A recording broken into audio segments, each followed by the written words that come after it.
Mati Pesek. Big Bang Show bersama Andi F. Noya.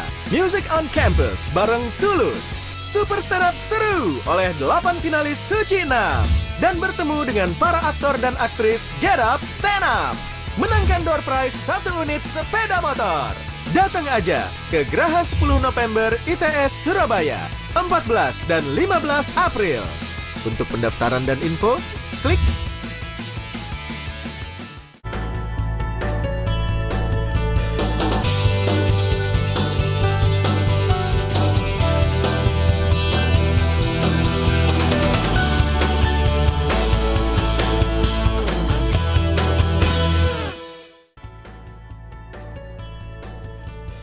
Selamat siang saudara, kembali berjumpa di Bingkai Inspirasi. Selama 30 menit ke depan bersama saya Jane Girsang akan mengajak Anda untuk bicara soal kuliah di luar negeri. Saudara, mungkin seperti saya, Anda pun banyak yang memiliki pertanyaan tentang kenapa sih harus kuliah sampai ke luar negeri. Bahkan beberapa pihak menganggap ini degradasi sikap nasionalisme dan terjebak westernisasi. Nah, di saat yang bersamaan banyak tawaran menarik beasiswa bagi Anda yang menuntut ilmu sampai ke Eropa. Mari kita bergabung bersama narasumber kami siang hari ini selengkapnya di Bingkai Inspirasi.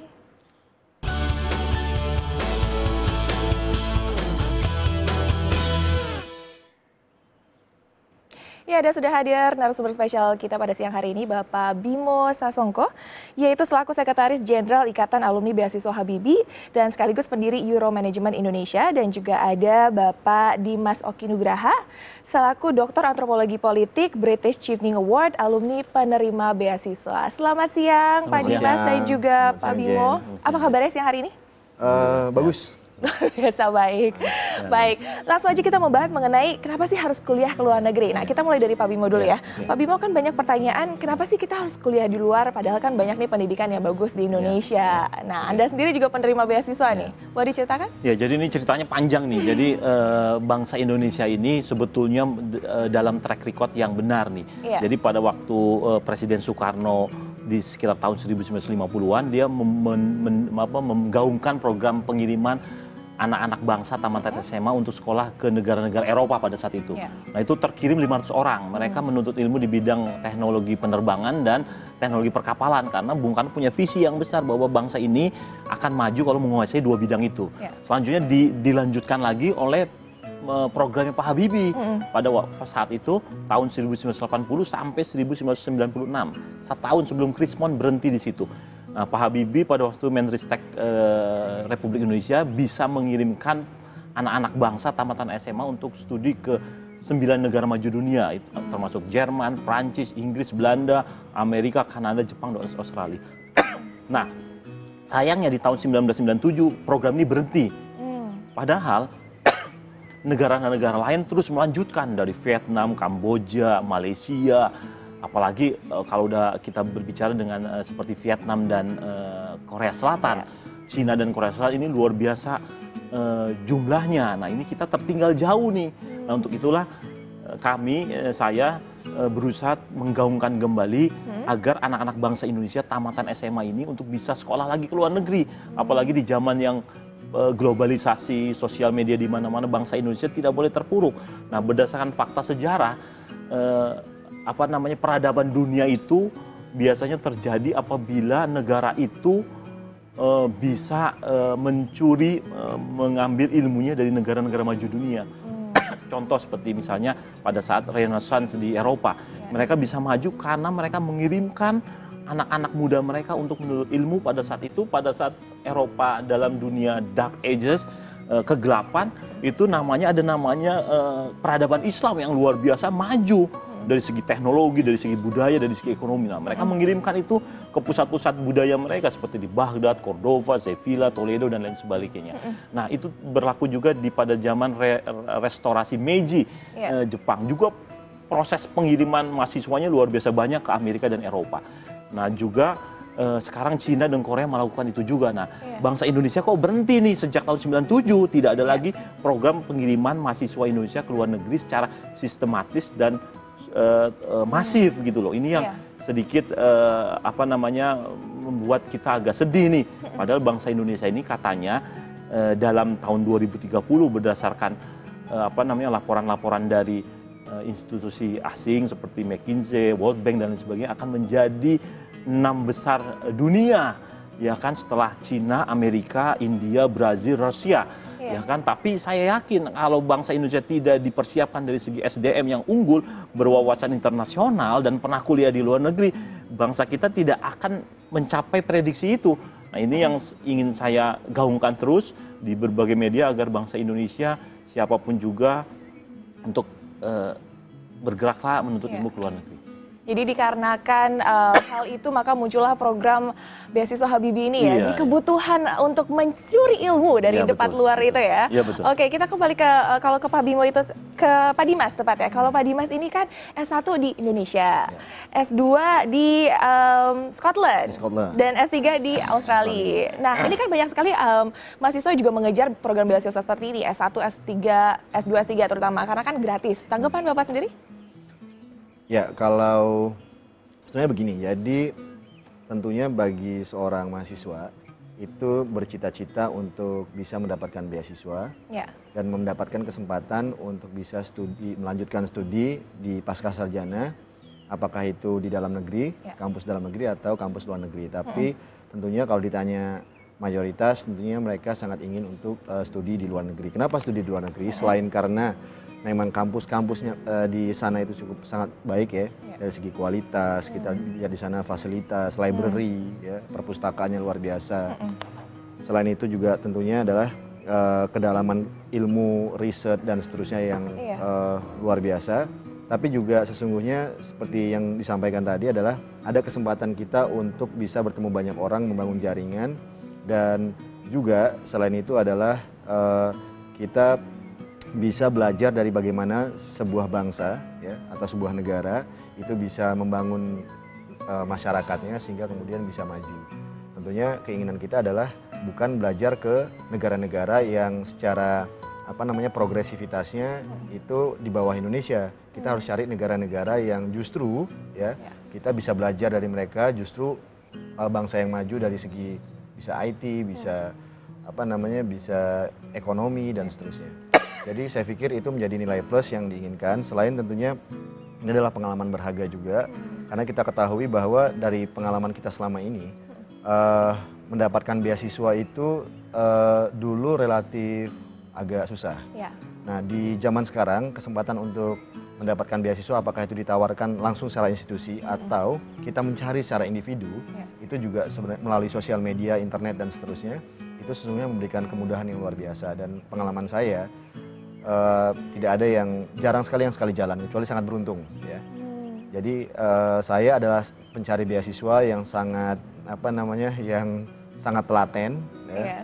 Hampir saya pernah ditolak banyak sekali oleh lembaga beasiswa. Gigih banget begitu ya, jadi ceritanya ya. Harus gigih dan harus teliti betul dan harus tahu apa sesungguhnya yang diinginkan, yang menjadi sebuah requirement atau persyaratan dari lembaga beasiswa atau negara yang memang sedang menaruhkan beasiswa tersebut. Nah, itu adalah pinter-pinternya kita, itu adalah gigih-gigihnya kita, tapi satu syaratnya adalah jangan putus asa. Nah, terkait dengan bahasa Inggris, ini memang atau katakanlah menjadi bahasa asing yang menjadi kewajiban kita jika kita belajar di sana itu memang at least paling tidak menurut saya bahasa Inggris itu memang sudah harus dikuasain oleh mahasiswa Indonesia. Itu adalah sebuah yang mandatory, sudah wajib gitu ya. Itu di zaman saya. Di zaman sekarang mungkin anak-anak mudanya sudah harus berpikir bahwa mereka tidak cukup hanya bisa menguasai bahasa Inggris saja misalnya. Tapi bahasa Mandarin, bahasa mungkin yang menurut mereka akan strategik untuk mereka pegang in the future ahead. Untuk ke depan itu bahasa apa nih yang kemudian bisa strategis untuk mereka kuasai. Itu tahun berapa tuh waktu menerima? Saya lulus S1 tahun 2001, saya kemudian pengalaman saya adalah begini, jadi ada lembaga beasiswa yang tidak serta-merta langsung kita fresh grade langsung bisa dapat beasiswa, tapi kita harus punya pengalaman kerja paling tidak 2 tahun misalnya. Nah, British Chevening Award itu saya dulu menerima beasiswa itu memang punya persyaratan 2 tahun. Jadi saya mendapatkan kesempatan di situ, lalu kemudian kembali saya bekerja di sebuah perusahaan organisasi internasional dan saya tahu memang saya ingin melanjutkan S3 lagi dan kita harus tahu jadi lembaga beasiswa apa yang kita incer dan jenis pekerjaan apa yang memang relevan dengan studi university maupun beasiswa yang mau kita mau kita apply. Nah, tapi begitupun saya sepakat betul dikatakan oleh Pak Bimo tadi, memang tantangan Indonesia adalah bagaimana membangun human capital. Jadi yang terpenting adalah membangun manusia. Kita tahu bahwa ke depan ini tantangannya luar biasa, kesenjangan sosial kita masih luar biasa besar. Tapi sekarang itu sudah muncul kelas menengah baru, anak-anak muda baru yang sangat punya semangat tinggi untuk terlibat, untuk berpartisipasi. Dan saya pikir ini inisiatif untuk mencerdaskan kehidupan bangsa tidak bisa semata-mata hanya bisa dipelopori oleh negara, tapi juga pihak swasta, inisiatif-inisiatif, komunitas-komunitas yang sesungguhnya bisa sangat membantu untuk mencerdaskan kehidupan bangsa secara lebih luas. Baik, Pak Dimas, itu sangat menarik sekali ceritanya. Nah, nanti kita akan ke ceritanya Pak Bimo. Kalau Pak Bimo dulu kenapa pilih kuliah di luar negeri, tapi kita harus jeda dulu ya Pak ya. Dan kami juga mengajak Anda untuk bergabung bersama kami di studio di line telepon 021 5366 1222. Jangan kemana-mana, tetap di Bingkai Inspirasi.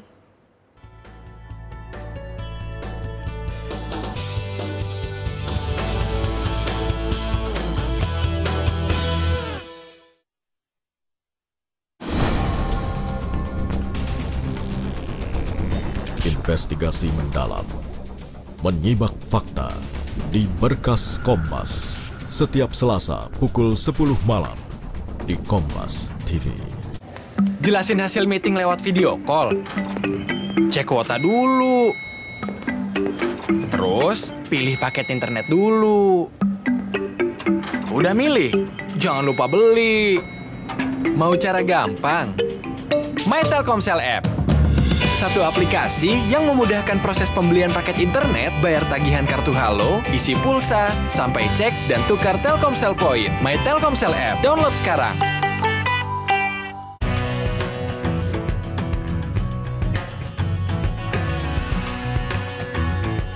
Hari ini adalah launching produk terbaru dari Advan, yaitu Advan i7 atau Advan iPro, produk tablet terbaru dari Advan berukuran 7 inci, di mana produk ini mengusung teknologi terbaru dengan nano filter teknologi mengurangi efek sinar biru yang dihasilkan oleh tablet. Advan, do great, make better, love your eyes. Sejumlah berita terbaru seputar ibu kota kami suguhkan untuk melengkapi informasi Anda. Jakarta hari ini, Senin sampai Jumat, pukul 3 sore. Live di Kompas TV. Jelasin hasil meeting lewat video call. Cek kuota dulu. Terus pilih paket internet dulu. Udah milih? Jangan lupa beli. Mau cara gampang? My Telkomsel App. Satu aplikasi yang memudahkan proses pembelian paket internet, bayar tagihan kartu Halo, isi pulsa, sampai cek dan tukar Telkomsel Point. My Telkomsel App. Download sekarang. Anda belum punya decoder Cavision? Jangan khawatir. Saat ini, decoder Cavision Kartens dengan mudah dapat Anda beli di Indomaret dan Gramedia seluruh Nusantara. Segera kunjungi Indomaret dan Gramedia terdekat dan dapatkan berbagai promo menarik dengan membeli decoder Cavision Kartens. Nikmati berbagai keuntungan dengan berlangganan Cavision. Dan selamat menyaksikan channel-channel unggulan persembahan Cavision. Info lebih lanjut hubungi 1-500-828. Cavision on terus.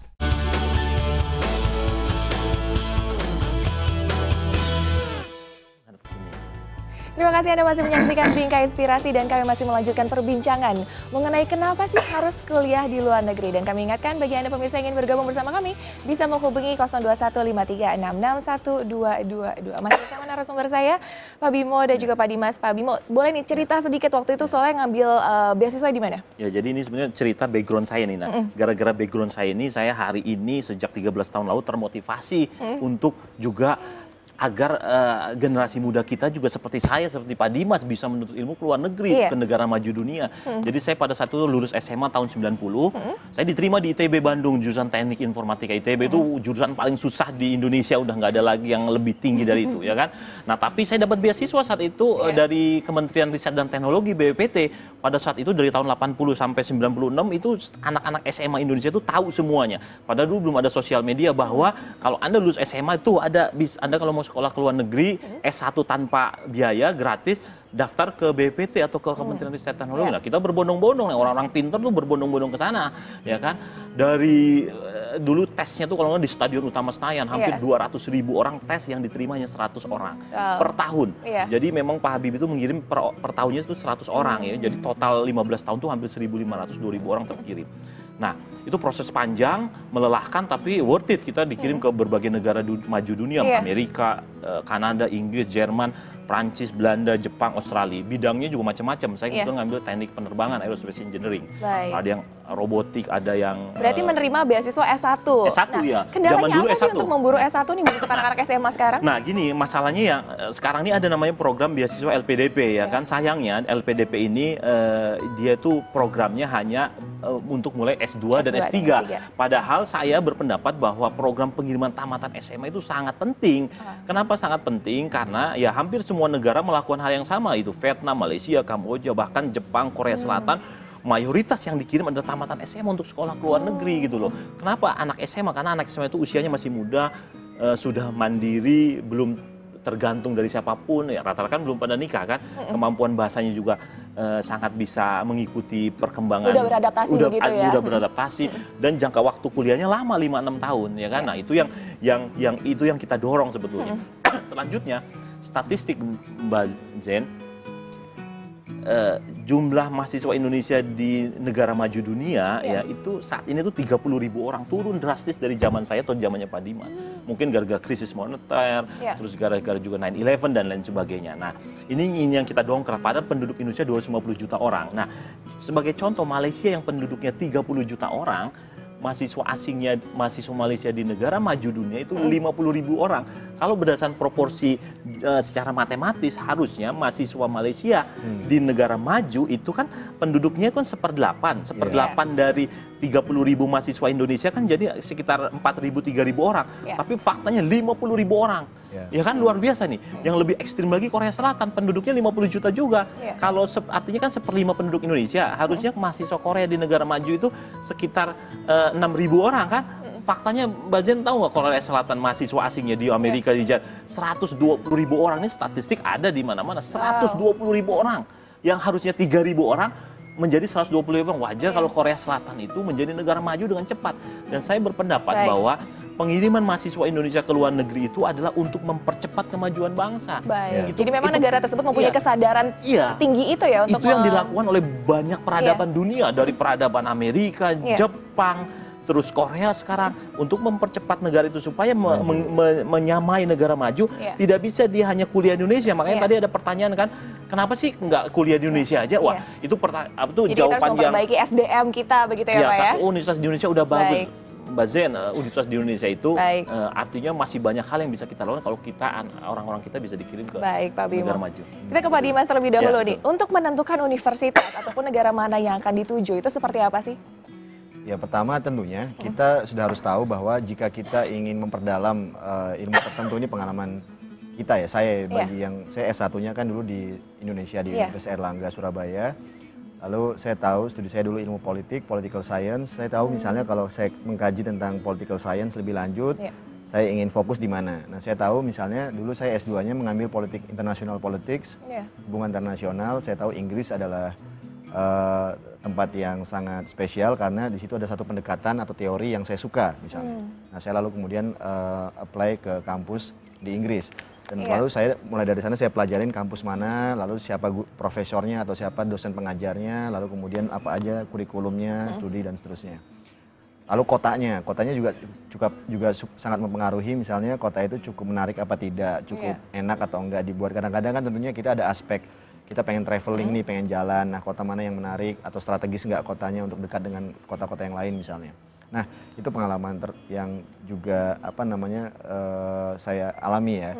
Lalu kemudian ketika di S3 juga begitu gitu. Jadi artinya nah ini yang juga menjadi penting bagi teman-teman yang ingin mengambil beasiswa pasca sarjana. Mereka harus tahu juga bahwa jika ingin apply ke beasiswa tertentu, yang tadi itu persyaratan yang paling terpenting apa. Jika dia punya profesi misalnya dia harus biasanya gini, kadang-kadang lembaga beasiswa melihat apakah dia ingin mengambil jurusan tertentu tapi tidak sesuai dengan profesi yang dia jalanin. Nah relevansinya di mana? Nah itu nanti biasanya lembaga beasiswa akan bertanya. gitu. Jadi sebenarnya kan ini lembaga beasiswa ingin melakukan investasi bahwa nanti 5 atau 10 tahun lagi atau one day ini orang akan menjadi katakanlah ya leader atau pemimpin di komunitasnya, di masyarakatnya. Nah, berangkat dari situ sebenarnya Mbak Jen. Ini harus kita pahamin bahwa sebenarnya program-program beasiswa ini harusnya diinisiasi oleh pemerintah Indonesia secara lebih optimal. Negara-negara lain dulu di zamannya Bung Karno, Presiden Soekarno, di zamannya Pak Harto melalui beasiswanya Habibie dan seterusnya, pemerintah yang mengambil langkah untuk memastikan bahwa anak-anak bangsanya itu mendapatkan pendidikan yang layak. Nah, kenapa memang problemnya adalah jadi saya bukan berarti kemudian tidak setuju terhadap adanya beasiswa-beasiswa dari negara-negara sahabat, tapi juga sesungguhnya ini seperti beasiswa LPDP ini harus diperkuat. Problemnya seringkali begini. Pertama, kendala bahasa. Jadi ini adalah duit untuk beasiswa memberangkatkan mahasiswa Indonesia untuk sekolah di luar, tapi problemnya adalah mereka tidak dipersiapkan persoalan bahasa. Lalu bagaimana mereka harus menyiapkan diri mereka sebagai katakanlah sebagai anak bangsa Indonesia yang kemudian hendak belajar ke luar negeri, tentunya ada tanda kutip adaptasi budaya. Nah, yang terpenting di sana adalah bagaimana karakter keindonesiaan itu tetap terjaga. Nah, jadi juga sehingga mereka ketika kembali ke Indonesia, komitmen mereka betul-betul untuk membantu pembangunan di Indonesia, ingin kemudian lalu memberikan kontribusi yang lebih banyak. Terhadap proses-proses siswa-siswa tersebut harus dipersiapkan sedemikian rupa untuk kesana begitu ya. Gitu. Jadi itu yang harus terpenting dan program bahasa saya pikir juga menjadi sangat penting untuk dibekali sejak awal. Kemudian nanti pertanyaan selanjutnya itu adalah banyak nih pemberi beasiswa kan. Nah, apa sih perbedaan yang harus dipahami oleh masyarakat ya Pak? Tapi kembali harus kita jeda dulu. Dan saudara, kami masih mengajak Anda untuk bergabung bersama kami di line telepon 02153661222. Jangan kemana-mana, tetap di Bingkai Inspirasi.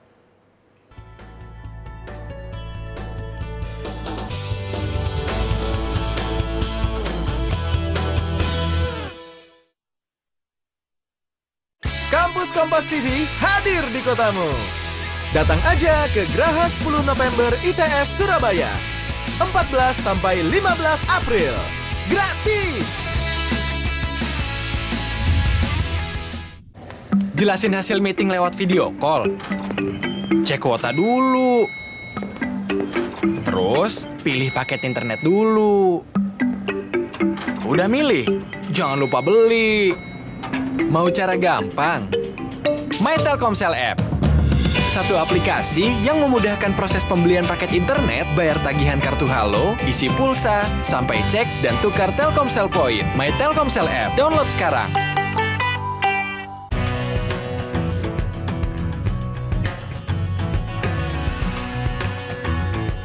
Hari ini adalah launching produk terbaru dari Advan, yaitu Advan i7 atau Advan iPro.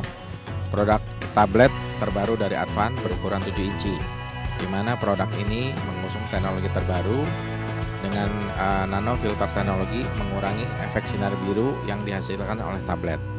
Advan, do great, make better, love your eyes. Sejumlah berita terbaru seputar ibu kota kami suguhkan untuk melengkapi informasi Anda. Sudah bisa booking online dan sebagainya, itu nggak masalah, hanya kita itu menyarankan itu bekerja sama dengan sarana yang ada izinnya, itu aja. Harus melalui proses, harus ada melihat elektability-nya. Jakarta hari ini, Senin sampai Jumat, pukul 3 sore, live di Kompas TV. Jelasin hasil meeting lewat video call. Cek kuota dulu. Terus pilih paket internet dulu. Udah milih? Jangan lupa beli. Mau cara gampang? My Telkomsel App. Satu aplikasi yang memudahkan proses pembelian paket internet, bayar tagihan kartu Halo, isi pulsa, sampai cek dan tukar Telkomsel Point. My Telkomsel App. Download sekarang.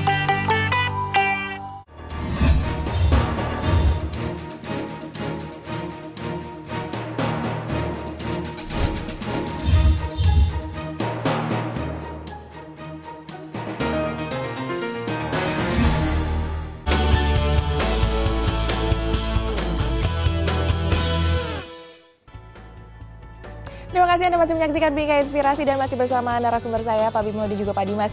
Pak Dimas, sebagai penerima beasiswa alumni ini dulu, ada tips nggak sih pesan untuk anak Indonesia yang lagi memburu beasiswa nih sekarang? Oke, pertama Anda harus optimis, Anda harus betul-betul gigih ya dan yakin bahwa memang Anda akan mendapatkan beasiswa yang Anda kejar, yang Anda tuju. Yang penting niat, ya kan? Yang penting kalau niat Anda kuat, azamnya kuat, akan dikasih jalan oleh Tuhan.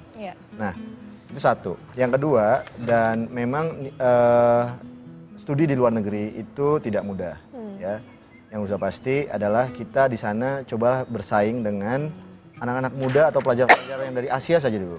Ya, kita di sana ada dari Tiongkok, dari Korea, dari Vietnam, dari Jepang. Mereka adalah pekerja-pekerja keras, yang mereka adalah pelajar-pelajar yang betul-betul serius yang ingin mencapai cita-citanya. Dan saya ingin bahwa anak-anak bangsa kita jika sekali mendapat kesempatan beasiswa, mereka harus kerja keras. Apakah itu beasiswa atau bukan, sekolah sendiri, ya kan, biaya sendiri, tapi harus betul-betul mereka ingin menuntut ilmu dan bekerja keras untuk menggapai cita-citanya.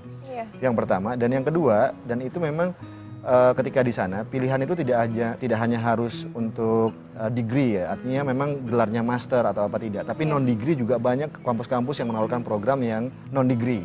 Jadi program-program singkat, short course dan seterusnya. Dan itu juga bermanfaat sekali untuk profesional atau katakanlah anak-anak muda Indonesia ke depan. Yang penting yang tadi itu terakhir adalah bagaimana negara mampu memfasilitasi, tidak hanya mengirim saja lalu kemudian sudah gitu, tapi bagaimana mengawal, ya, mulai dari sebelum berangkat, lalu kemudian persiapan, lalu kemudian berangkat dan kembali. Itu memang harus diberikan sebuah optimisme bahwa memang anak-anak muda Indonesia akan bisa berkiprah untuk memajukan bangsanya. Pokoknya harus ada persiapan sebelum dan sesudah begitu ya. Saya pikir ya. Oke, singkat aja kalau ke Pak Bimo, apa sih yang harus dilakukan pemerintah untuk meningkatkan jumlah beasiswa ke luar negeri nih? Silakan. Jadi mengacu kepada program beasiswa Pak Habibie 20 tahun lalu, ya memang seluruh stakeholder bangsa Indonesia itu harus bergerak maju semua. Jadi dalam acara ini saya sih menganjurkan, memotivasi semua anak bangsa Indonesia untuk mempunyai cita-cita setinggi-tingginya untuk sekolah ke luar negeri. Jangan sekolah di Indonesia, harus sekolah ke luar negeri setamat SMA. Nah, bisa caranya melalui beasiswa, bisa caranya dengan belajar sendiri, kuliah sendiri dan lain sebagainya.